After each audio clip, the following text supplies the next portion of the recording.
Hey, this is Doug from Firstech. Today we're here to talk about the Drone XC Dash Camera. We're going to go through a complete unboxing as well as an installation, activation on the website, and a setup on your mobile device.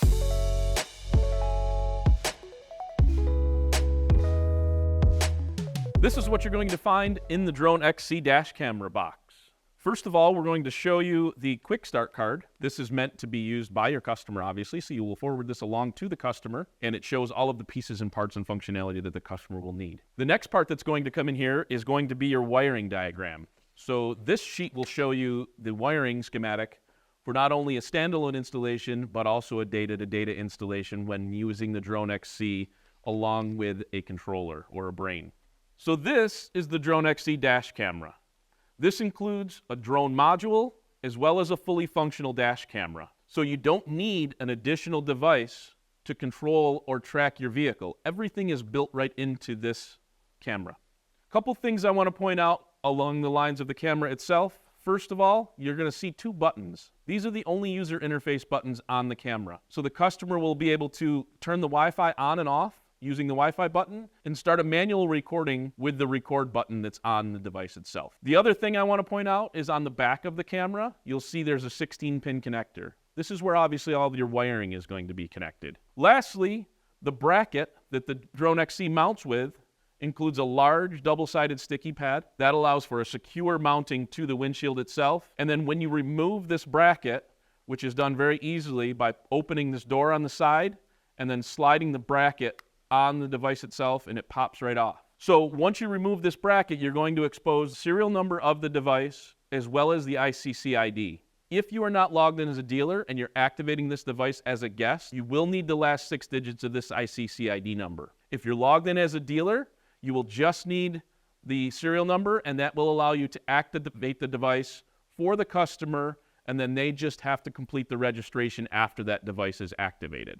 Also in the box are 2 wire management accessories, one long and one short. This allows for different mounting configurations depending on the windshield of the vehicle and where the camera needs to be mounted in the particular vehicle you're working on. The next thing I want to show you is the security screws. So along with the camera, you will find 2 security screws. You get one obviously that you'll need, and then an extra one to pass along to the customer. This allows you to secure the camera so it cannot be removed without this special tool. This tool should be passed along to the customer. Once that security screw is installed in the installation, you will not be able to remove the camera unless you have this tool. This tool also allows you to access the SD card. The next thing you're going to find in the box is a cleaning wipe for the windshield. You'll also find a mirror hanging tag. So this mirror hanging tag gives your customer the information that they would need to register the device. The next thing you're going to find in the box is serial number tags. There's 2 different tags. One is meant to be stuck to the inside of the driver's door jamb. So if you need access to the serial number, or more importantly, if your customer needs access to their serial number, it's always right there inside the driver's door. The other key tag in here allows the customer to just simply scan a QR code to add this to their existing drone account or to create a new drone account for the Drone XC Dash Camera. The last thing in the box is going to be your wiring harness. This includes all of the wiring that you would need for a standalone installation or a data-to-data installation with a controller. So moving on towards the installation of the device itself, we're going to go over the wiring harness. We're going to show you all the different wires that you're going to need in this harness, as well as we're going to show you how it plugs into the camera itself. So what you're going to find is a 16-pin connector, like I said. So you'll notice on this connector there are 3 white dots on one side of the connector. Those are there to confirm the orientation when you actually plug it into the camera itself. So when you plug this in, you want those 3 white dots facing you, so facing inside the vehicle. 3 white dots should be facing in towards the vehicle, and then when you plug this in, you want to make sure you firmly seat that connector.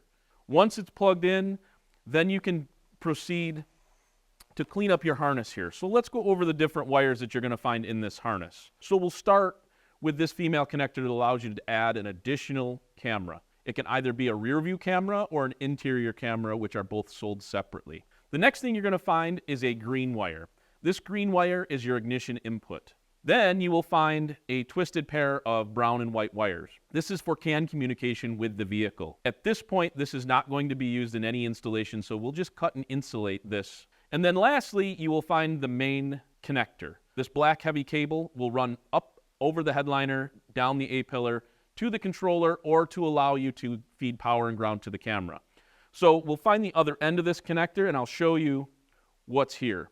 You're going to notice a gray connector. This is what plugs into the controller itself if you're doing this with a data-to-data installation. This red and black are for constant power and ground. This is a required connection because of the extra current draw of the device itself. So you will need to connect the power and ground in the vehicle for every installation. Once you've determined the installation type that you're going to use, you can complete the preparation of your harness. For this particular installation that we're going to show today, it's going to be a data-to-data installation along with a brain. So we will not need the CAN wires or this green ignition input because that will be provided by the brain. So we're going to go ahead and cut this off. And like I said, we want to leave about 10 to 12 inches of this wire near the camera itself. So if we ever have to access those again, they're easily accessible. Once we do that, we want to make sure that our wires are different lengths. So you'll notice if you look at this, our ignition wire and our two CAN wires are different lengths. This prevents crosstalk between the wires. So if there's extra strands, you will never need to worry about a short on those wires themselves. Once you've confirmed this, then you're going to go ahead and insulate those wires with an electrical tape. Once we've insulated the wires with our electrical tape, we can then move on to whatever type of tape to dress the harness, or you can use zip ties, but make sure that you secure this harness before you actually install it in the vehicle, so all these wires are tied together for a nice clean installation in the vehicle itself. So now we're going to move into the vehicle and discuss mounting and some things to watch out for when you're mounting the camera to the windshield in the vehicle, as well as routing your wires. So the first thing you want to make sure of is that wherever you're going to mount the camera, that the customer can still access these buttons on the front of the camera. These buttons, again, are to turn the Wi-Fi on and off in the camera, as well as start a manual recording. So with that being said, the next thing we're going to do is we're going to dry fit the camera on the windshield. We're just going to hold the camera up to determine where we want to mount the camera and what trim piece we'll need to allow us to hide the wires. So when we put this camera up on the windshield, we want to make sure of a few things. Number one, that our rearview mirror doesn't inhibit the customer from being able to get to those buttons.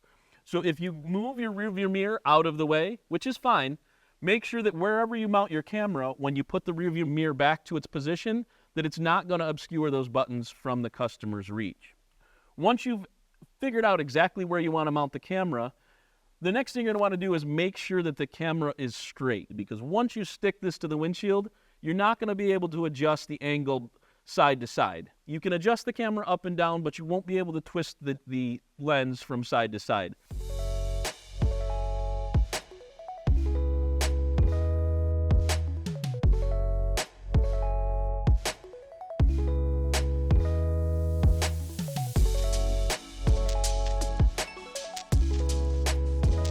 So now that we've prepped our harness, mounted our bracket, and we're ready to snap the camera into the bracket and run our wires, we're going to actually take a note. On this vehicle, the wiring will run down the passenger side. That's why we've changed the orientation here.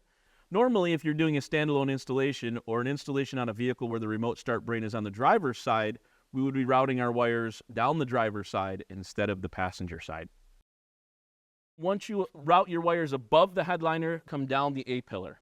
Then the cable will be down under the dash. Now that we've run our wire, we are ready to make our connections at the brain. And as you can see, the first connections I've made are power and ground to the camera. Once we've connected that power and ground, at that point, the only connection left to make would be our gray cable plugged into the gray port at the back of the brain. And that will complete the installation of the Drone XC dash camera. This is our interior camera. To add this to the Drone XC dash camera is very simple. All you need to do is take the female 2.5 millimeter connector. This camera plugs directly into that plug. So you literally just plug that in, and then you're going to clean your windshield and affix this to the windshield and then adjust it appropriately. This is equipped with a ball and socket joint, so you can aim this camera left and right and up and down. Camera is also equipped with a light sensor and infrared emitters, so it can see in the dark. So if you're installing a rear view camera, you're going to route your wires along the headliner, between the door gasket and the headliner, along all the way to the back of the vehicle and into the rear hatch if you're in a vehicle like this. You need to make sure that you actually route your wire through the door boot for the rear hatch and mount the camera to that back window. Make sure that your hands are clean before you touch the headliner. If any of you have ever marred a headliner, it's impossible to clean after the fact.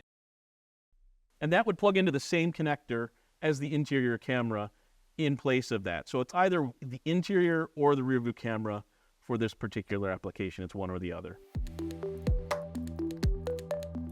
Now that you've completed your installation, the next step is actually activating the drone. So to do that, you're going to navigate to the My Firstech app on your phone or go to myfirsttech.com on your computer. Once you've reached that, you're then going to click on Drone Activation. As soon as you click Drone Activation, it's going to ask you for a serial number. Now, once that's entered, the next thing you're going to click is New Device. This is a new device that we're activating for the very first time, so we're going to click on New Device, and then we're just going to follow the prompts. So this tells us to make sure that we have power for at least 60 seconds before we activate it. And we've done that, so we're going to go ahead and click Next. The next screen is going to ask you for vehicle details. These are not required, but they are recommended. Then you're going to click Next, and then it's going to actually go out and check to see if the device is connected to the network. This device, as you can see, is connected to the network successfully, so we will just skip to the next step by clicking Next. Once you've done that, the next screen is going to check for updates. This is important because firmware is updated very frequently.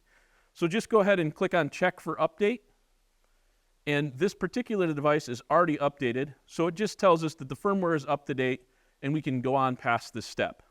Now what the device is going to do is it's actually going to query what it's plugged into. So it's going to ask the brain that it's plugged into, what are you? Whether it be a DC3, a CMX, a CM900, or some other brain, it will know what it's plugged into by asking those questions digitally. So at this point, we're going to go ahead and change whatever settings need to be changed in the brain, and then we're going to save those changes. Once we've done that, that physically changes those settings in the brain, and now we're onto the testing screen.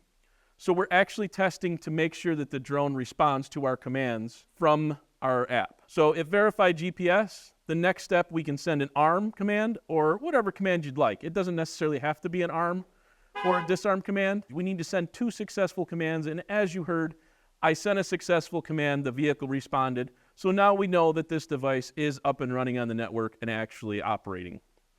So at that point, we're going to click Next. It's going to ask you if you want to send a welcome to your customer. So you can either send them an email or a text message. In my experience, text messages work best. If you have the customer's cell phone number, send them a text. It will show up very quickly. It will allow them to get the information they need to download the app.